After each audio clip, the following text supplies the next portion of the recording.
The Legend of the Winding Stairs. Before proceeding to the examination of those more important mythical legends which appropriately belong to the master's degree, it will not, I think, be unpleasing or uninstructive to consider the only one which is attached to the fellow craft's degree, that, namely, which refers to the allegorical ascent of the winding stairs to the middle chamber, and the symbolic payment of the workman's wages. Although the legend of the winding stairs forms an important tradition of ancient craft masonry, the only allusion to it in Scripture is to be found in a single verse in the 6th chapter of the 1st book of Kings, and is in these words: "The door for the middle chamber was on the right side of the house, and they went up with winding stairs into the middle chamber, and out of the middle into the third." Out of this slender material has been constructed an allegory, which, if properly considered in its symbolical relations, will be found to be of surpassing beauty. But it is only as a symbol that we can regard this whole tradition. For the historical facts and the architectural details alike forbid us for a moment to suppose that the legend, as it is rehearsed in the 2nd degree of Masonry, is anything more than a magnificent philosophical myth. Let us inquire into the true design of this legend, and learn the lesson of symbolism which it is intended to teach. In the investigation of the true meaning of every Masonic symbol and allegory, we must be governed by the single principle that the whole design of Freemasonry as a speculative science is the investigation of divine truth. To this great object everything is subsidiary. The Mason is, from the moment of his initiation as an entered apprentice, to the time at which he receives the full fruition of Masonic light, an investigator, a laborer in the quarry and the temple, whose reward is to be truth. All the ceremonies and traditions of the order tend to this ultimate design. Is there light to be asked for? It is the intellectual light of wisdom and truth. Is there a word to be sought? That word is the symbol of truth. Is there a loss of something that had been promised? That loss is typical of the failure of man, in the infirmity of his nature, to discover divine truth. Is there a substitute to be appointed for that loss? It is an allegory which teaches us that in this world man can only approximate to the full conception of truth. Hence there is in speculative masonry always a progress, symbolized by its peculiar ceremonies of initiation. There is an advancement from a lower to a higher state, from darkness to light, from death to life, from error to truth. The candidate is always ascending. He is never stationary. He never goes back, but each step he takes brings him to some new mental illumination, to the knowledge of some more elevated doctrine.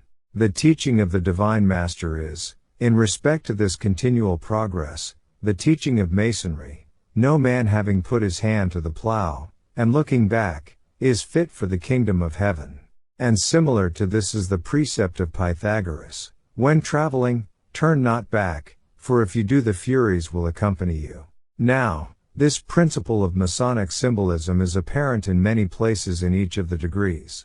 In that of the entered apprentice we find it developed in the theological ladder, which, resting on earth, leans its top upon heaven, thus inculcating the idea of an ascent from a lower to a higher sphere, as the object of Masonic labor. In the master's degree we find it exhibited in its most religious form, in the restoration from death to life, in the change from the obscurity of the grave to the holy of holies of the divine presence. In all the degrees we find it presented in the ceremony of circumambulation, in which there is a gradual inquisition, and a passage from an inferior to a superior officer. And lastly, the same symbolic idea is conveyed in the fellow craft's degree in the Legend of the Winding Stairs. In an investigation of the symbolism of the winding stairs we shall be directed to the true explanation by a reference to their origin, their number, the objects which they recall, and their termination, but above all by a consideration of the great design which an ascent upon them was intended to accomplish. The steps of this winding staircase commenced, we are informed, at the porch of the temple, that is to say, at its very entrance. But nothing is more undoubted in the science of Masonic symbolism than that the temple was the representative of the world purified by the Shekinah, or the divine presence. The world of the profane is without the temple, the world of the initiated is within its sacred walls. Hence to enter the temple, to pass within the porch, to be made a Mason, and to be born into the world of Masonic light, are all synonymous and convertible terms. Here, then, the symbolism of the winding stairs begins. The apprentice, having entered within the porch of the temple, has begun his Masonic life. But the first degree in Masonry, like the lesser mysteries of the ancient systems of initiation, is only a preparation and purification for something higher. The entered apprentice is the child in Masonry. The lessons which he receives are simply intended to cleanse the heart and prepare the recipient for that mental illumination which is to be given in the succeeding degrees. As a fellow craft, he has advanced another step, and as the degree is emblematic of youth, so it is here that the intellectual education of the candidate begins. And therefore, here, at the very spot which separates the porch from the sanctuary, where childhood ends and manhood begins, he finds stretching out before him a winding stair which invites him, as it were, to ascend, and which, as the symbol of discipline and instruction, teaches him that here must commence his Masonic labor, here he must enter upon those glorious though difficult researches, the end of which is to be the possession of divine truth. The winding stairs begin after the candidate has passed within the porch and between the pillars of strength and establishment. It is a significant symbol to teach him that as soon as he has passed beyond the years of irrational childhood, and commenced his entrance upon manly life, the laborious task of self-improvement is the first duty that is placed before him. He cannot stand still, if he would be worthy of his vocation. His destiny as an immortal being requires him to ascend, step by step, until he has reached the summit, where the treasures of knowledge await him. The number of these steps in all the systems has been odd. Vitruvius remarks, and the coincidence is at least curious, that the ancient temples were always ascended by an odd number of steps, and he assigns as the reason, that, commencing with the right foot at the bottom, the worshipper would find the same foot foremost when he entered the temple, which was considered as a fortunate omen. But the fact is, that the symbolism of numbers was borrowed by the Masons from Pythagoras, in whose system of philosophy it plays an important part, and in which odd numbers were considered as more perfect than even ones. Hence, throughout the Masonic system we find a predominance of odd numbers. And while 3, 5, 7, 9, 15, and 27 are all important symbols, we seldom find a reference to 2, 4, 6, 8, or 10. The odd number of the stairs was therefore intended to symbolize the idea of perfection, to which it was the object of the aspirant to attain. As to the particular number of the stairs, this has varied at different periods. Tracing boards of the last century have been found, in which only 5 steps are delineated, and others in which they amount to 7. The Prestonian lectures, used in England in the beginning of this century, gave the whole number as 38, dividing them into series of 1, 3, 5, 7, 9, and 11. The error of making an even number, which was a violation of the Pythagorean principle of odd numbers as the symbol of perfection, was corrected in the Hemming Lectures, adopted at the union of the 2 Grand Lodges of England, by striking out the 11, which was also objectionable as receiving a sectarian explanation. In this country the number was still further reduced to 15, divided into 3 series of 3, 5, and 7. I shall adopt this American division in explaining the symbolism, although, after all, the particular number of the steps, or the peculiar method of their division into series, will not in any way affect the general symbolism of the whole legend. The candidate, then, in the second degree of Masonry, represents a man starting forth on the journey of life, with the great task before him of self-improvement.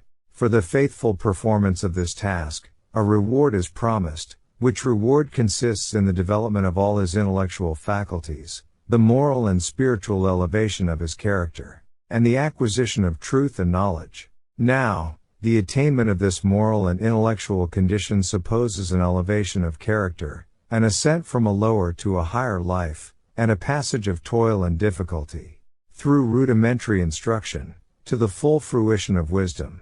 This is therefore beautifully symbolized by the winding stairs, at whose foot the aspirant stands ready to climb the toilsome steep, while at its top is placed that hieroglyphic bright which none but craftsmen ever saw, as the emblem of divine truth. And hence a distinguished writer has said that these steps, like all the Masonic symbols, are illustrative of discipline and doctrine, as well as of natural, mathematical, and metaphysical science, and open to us an extensive range of moral and speculative inquiry. The candidate, incited by the love of virtue and the desire of knowledge, and withal eager for the reward of truth which is set before him, begins at once the toilsome ascent.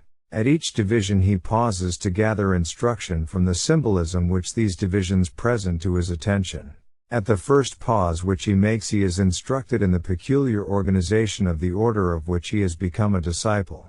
But the information here given, if taken in its naked, literal sense, is barren, and unworthy of his labor.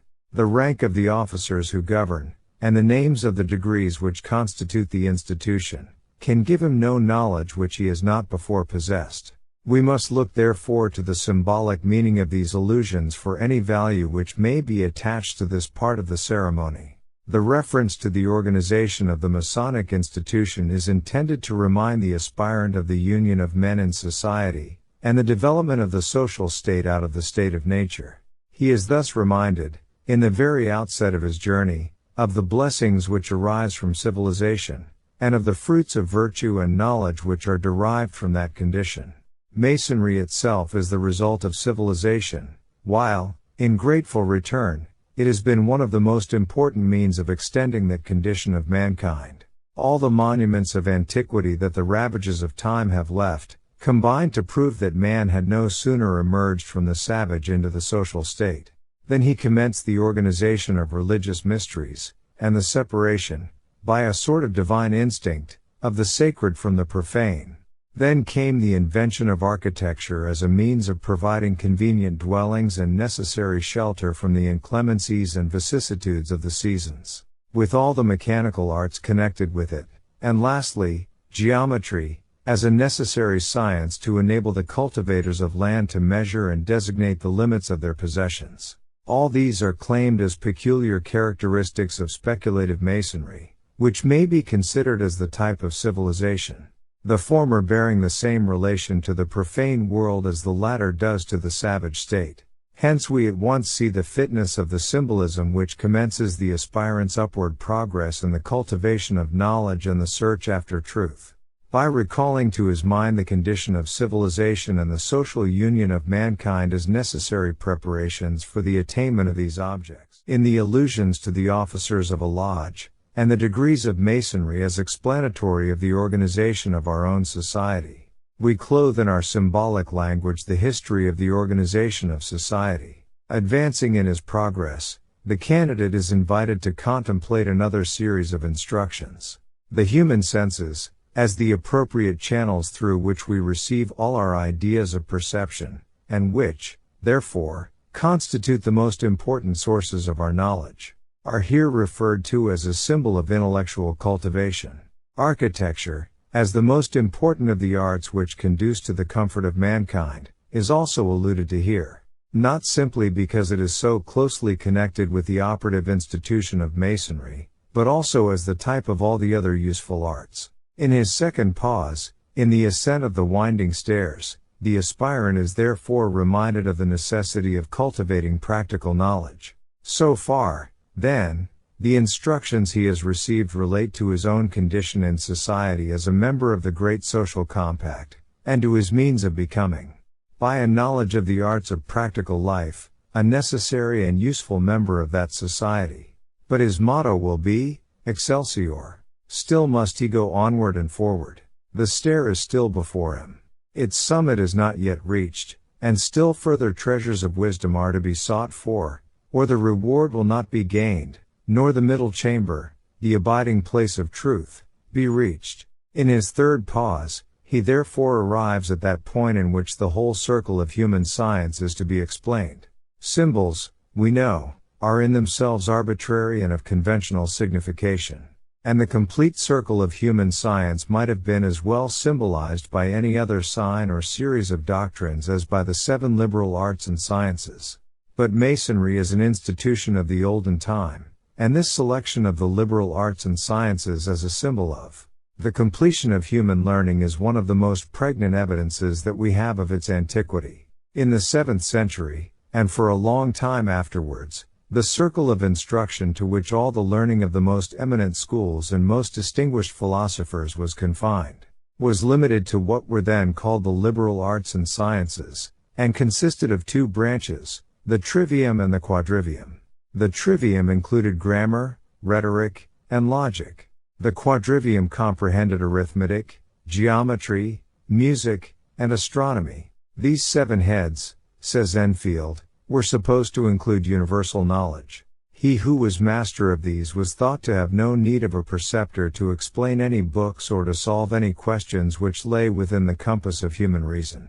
The knowledge of the trivium having furnished him with the key to all language, and that of the quadrivium having opened to him the secret laws of nature. At a period, says the same writer, when few were instructed in the trivium, and very few studied the quadrivium, to be master of both was sufficient to complete the character of a philosopher. The propriety, therefore, of adopting the 7 liberal arts and sciences as a symbol of the completion of human learning is apparent. The candidate, having reached this point, is now supposed to have accomplished the task upon which he had entered. He has reached the last step, and is now ready to receive the full fruition of human learning.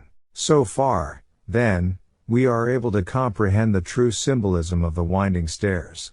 They represent the progress of an inquiring mind with the toils and labors of intellectual cultivation and study, and the preparatory acquisition of all human science, as a preliminary step to the attainment of divine truth, which it must be remembered is always symbolized in Masonry by the word. Here let me again allude to the symbolism of numbers, which is for the first time presented to the consideration of the Masonic student in the legend of the winding stairs. The theory of numbers as the symbols of certain qualities was originally borrowed by the Masons from the school of Pythagoras. It will be impossible, however, to develop this doctrine, in its entire extent, on the present occasion, for the numeral symbolism of Masonry would itself constitute materials for an ample essay. It will be sufficient to advert to the fact that the total number of the steps, amounting in all to 15, in the American system, is a significant symbol. For 15 was a sacred number among the Orientals, because the letters of the holy name Jah were, in their numerical value, equivalent to 15, and hence a figure in which the 9 digits were so disposed as to make 15 either way when added together perpendicularly, horizontally, or diagonally, constituted one of their most sacred talismans. The 15 steps in the winding stairs are therefore symbolic of the name of God. But we are not yet done. It will be remembered that a reward was promised for all this toilsome ascent of the winding stairs. Now, what are the wages of a speculative Mason? Not money, nor corn, nor wine, nor oil. All these are but symbols. His wages are truth, or that approximation to it which will be most appropriate to the degree and to which he has been initiated. It is one of the most beautiful, but at the same time most abstruse, doctrines of the science of Masonic symbolism, that the Mason is ever to be in search of truth, but is never to find it. This divine truth, the object of all his labors, is symbolized by the word, for which we all know he can only obtain a substitute. And this is intended to teach the humiliating but necessary lesson that the knowledge of the nature of God and of man's relation to him, which knowledge constitutes divine truth, can never be acquired in this life. It is only when the portals of the grave open to us, and give us an entrance into a more perfect life, that this knowledge is to be attained.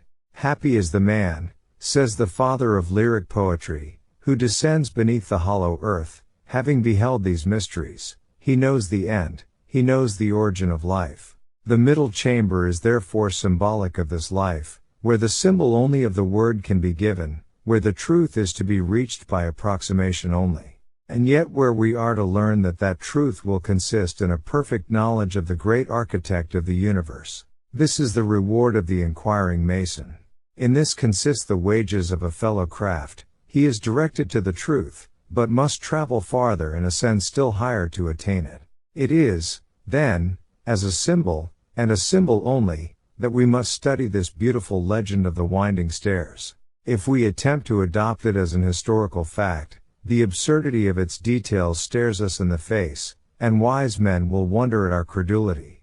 Its inventors had no desire thus to impose upon our folly.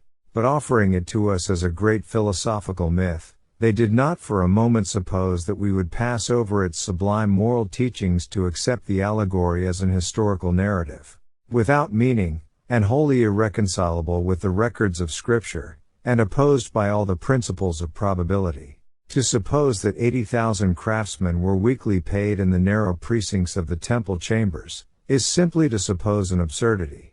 But to believe that all this pictorial representation of an ascent by a winding staircase to the place where the wages of labor were to be received, was an allegory to teach us the ascent of the mind from ignorance, through all the toils of study and the difficulties of obtaining knowledge, receiving here a little and there a little, adding something to the stock of our ideas at each step, until, in the middle chamber of life, in the full fruition of manhood, the reward is attained, and the purified and elevated intellect is invested with the reward and the direction how to seek God and God's truth. To believe this is to believe and to know the true design of speculative Masonry, the only design which makes it worthy of a good or a wise man's study. Its historical details are barren, but its symbols and allegories are fertile with instruction. Excerpt from The Symbolism of Freemasonry, Albert G. Mackey.